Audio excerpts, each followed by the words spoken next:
Hello, Joni Rotten here. This is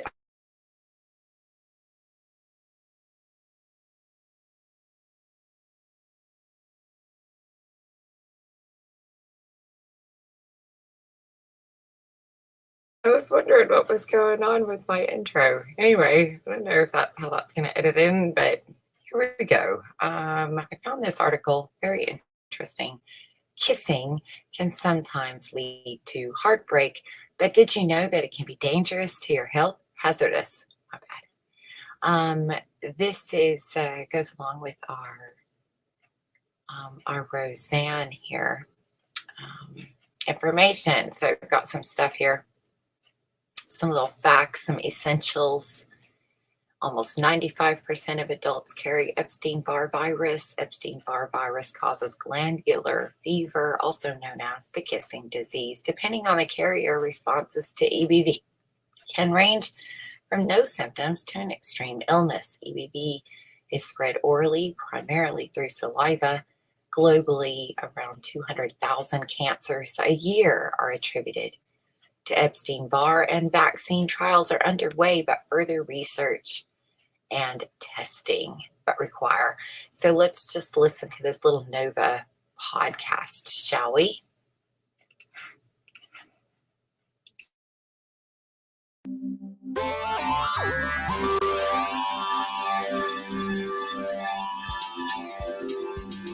Kissing the Epstein-Barr virus goodbye?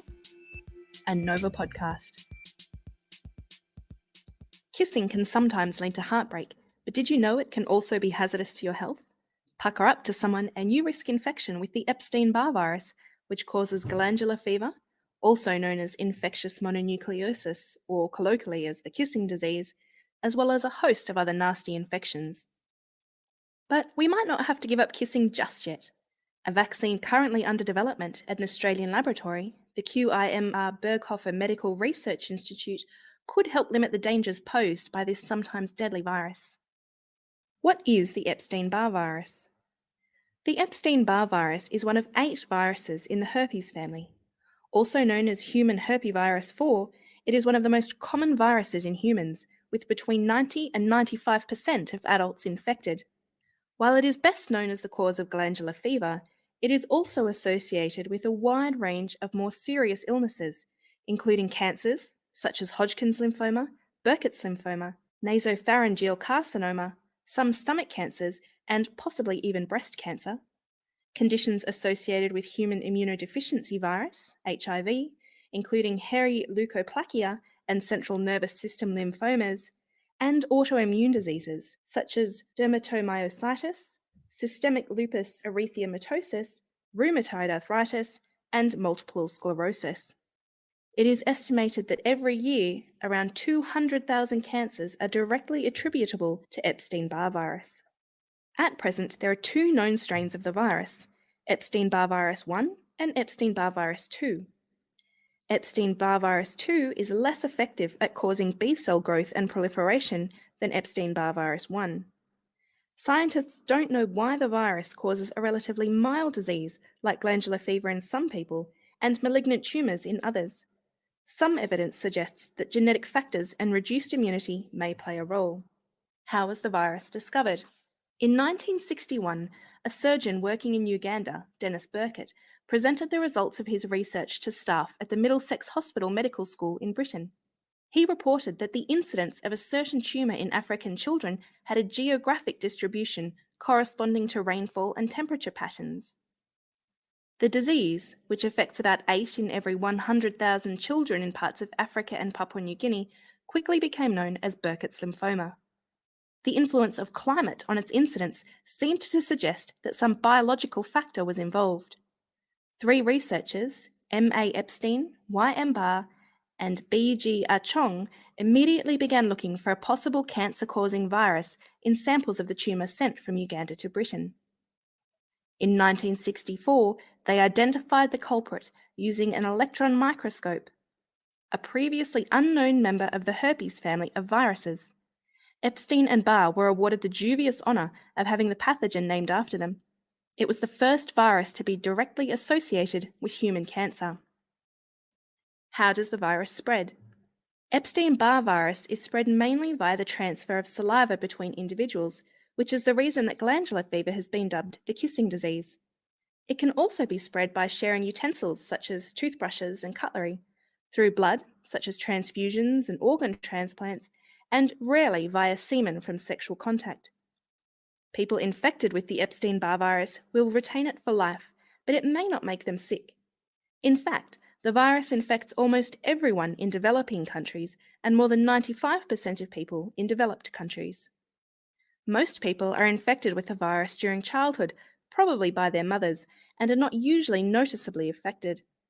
On the other hand, people infected for the first time during or after adolescence, around 10 to 20% of people living in developed countries, have a 50% chance of contracting glandular fever. They may be ill for several weeks or months before their immune system kicks into action. The symptoms of Epstein-Barr virus can include fever or chills, fatigue, inflamed throat, swollen lymph nodes in the neck, a swollen liver or spleen, rash, loss of appetite, and minor aches and pains. Often the symptoms of Epstein-Barr virus are not distinguishable from other colds and flu. Those who do experience symptoms generally recover within 2 to 4 weeks. However, full recovery can take months.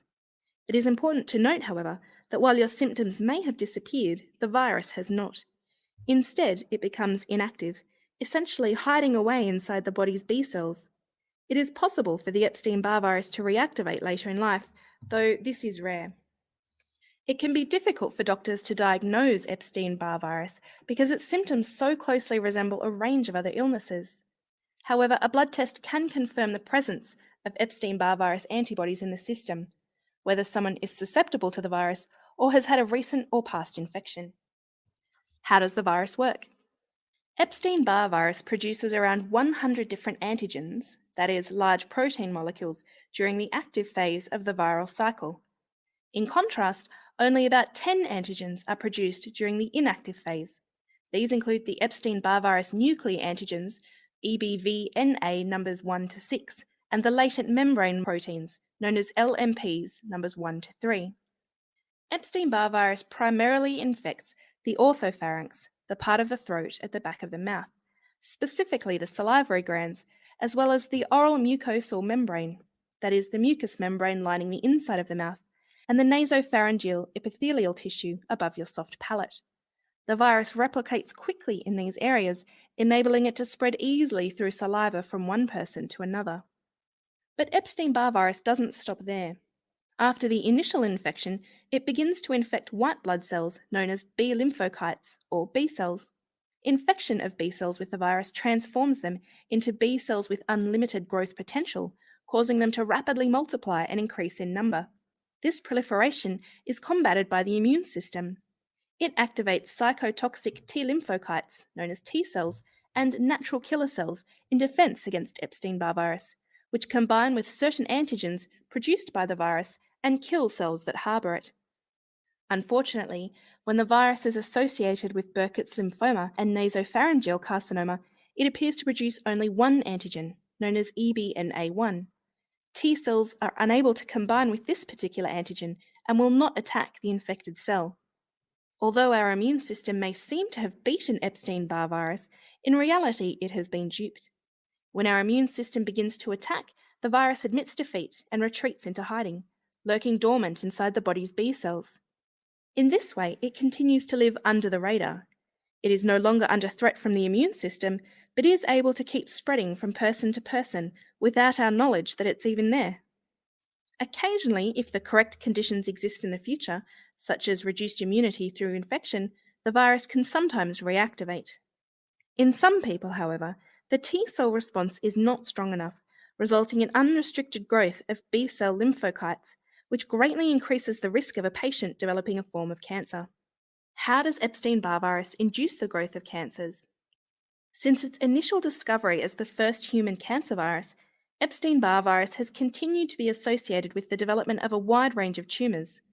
Scientists have been working for years to determine why Epstein-Barr virus causes cancer in only a small percentage of the vast number of people who carry the virus, and how it develops into different types of cancers, and why it affects different populations and age groups across the world. A key piece of the puzzle was understanding how our immune systems respond to and fight Epstein-Barr virus. In the 1970s, doctors discovered that a large number of patients who had received organ transplants in the decade before had developed cancer, generally skin cancer, but also lymphomas too. These became known as post-transplant lymphoma, but doctors could not work out what had caused them. Samples of these tumours were tested and found to be positive for Epstein-Barr virus. With the outbreak of the AIDS virus in the 1980s, it was found that some patients of the disease developed certain types of cancer, including lymphomas that had close similarities to post-transplant lymphomas. When analysed, almost all of the samples tested positive for Epstein-Barr virus too. What was the link between people with HIV and transplant patients? The answer lay in their immune systems, specifically its weakened state after either transplant or fighting the AIDS virus.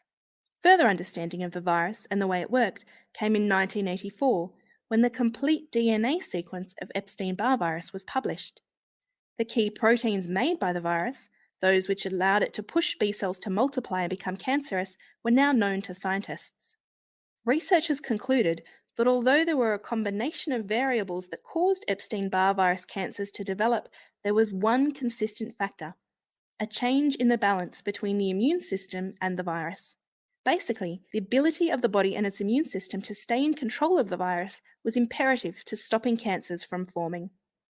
A weakened or poorly functioning immune system, due to illness, disease, drugs, or even a genetic variation, result in the normally shy and contained virus kicking up its heels and running rampant. The proteins made by the virus direct the cells to keep dividing and multiplying exponentially, the principal cause of cancer. The search for a vaccine. As with most viruses, the best chance of defense against Epstein-Barr virus is a vaccination. Yet a vaccine has been elusive, partly because the virus is so good at hiding. To prevent Burkitt's lymphoma or nasopharyngeal carcinoma, a vaccine would need to provide 100% immunity or be capable of establishing a T-cell population that recognizes the antigen EBNA1. Both tasks are extremely difficult. It may be possible, though, to produce a vaccine against glandular fever and post-transplant lymphoproliferative disease, since both produce antigens that are recognized by T cells. Australian scientists have produced such a vaccine. Based at the QIMR Berghofer Medical Research Institute, they have conducted a trial with a prototype vaccine using human volunteers. One of the first steps in the development of the vaccine was to define the antigens of the virus that are important in the immune control of it. Antigens stimulate the manufacture of T cells. If they, or their most important parts, could be introduced artificially to an individual, then the immune system might be tricked into producing T cells that would recognize the real antigen should infection occur. The researchers were able to produce a peptide identical to part of the Epstein-Barr virus antigen known as EBNA3. This peptide formed the basis of the vaccine. By injecting it into patients, researchers hoped to arm the body with T cells in readiness for an invasion of the real disease. The trial has been completed, and scientists are now confident that the vaccine does not have any harmful effects on patients. Recipients didn't develop infectious mononucleosis, but being a small trial, the vaccine's effectiveness in preventing disease could not be accurately assessed. Another vaccine developed in Europe that is based on a surface protein of the virus, known as GP350, has successfully reduced Epstein-Barr virus infections in an 18-month trial. Attempts are also being made to grow and expand T cells in the laboratory to help cure various forms of Epstein-Barr virus-induced cancers. This approach should be particularly useful for treating patients suffering from post-transplant lymphoproliferative disease. Recently, a group from Germany described an alternative strategy for Epstein-Barr virus vaccine. This group produced non-infectious virus-like particles in which several Epstein-Barr virus proteins critical for viral pathogenesis were either functionally inactivated or deleted. Immunization of animals with these virus-like particles induced anti-Epstein-Barr virus neutralizing antibody and cellular immune responses. Human trials with this vaccine formulation are expected to start very soon. Over the last decade, there has been considerable progress in the development of therapeutic vaccines for Epstein-Barr virus-associated cancers.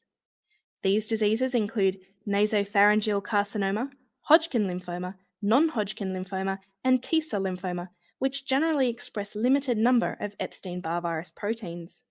2 different types of therapeutic vaccines have been tested in patients with nasopharyngeal carcinoma.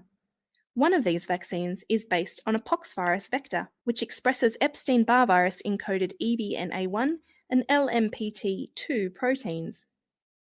Nasopharyngeal carcinoma patients in Hong Kong were immunized with this vaccine and showed a 3 to 4-fold increase in the magnitude of T-cell responses to the proteins. Similar results were also obtained from another follow-up study in the United Kingdom.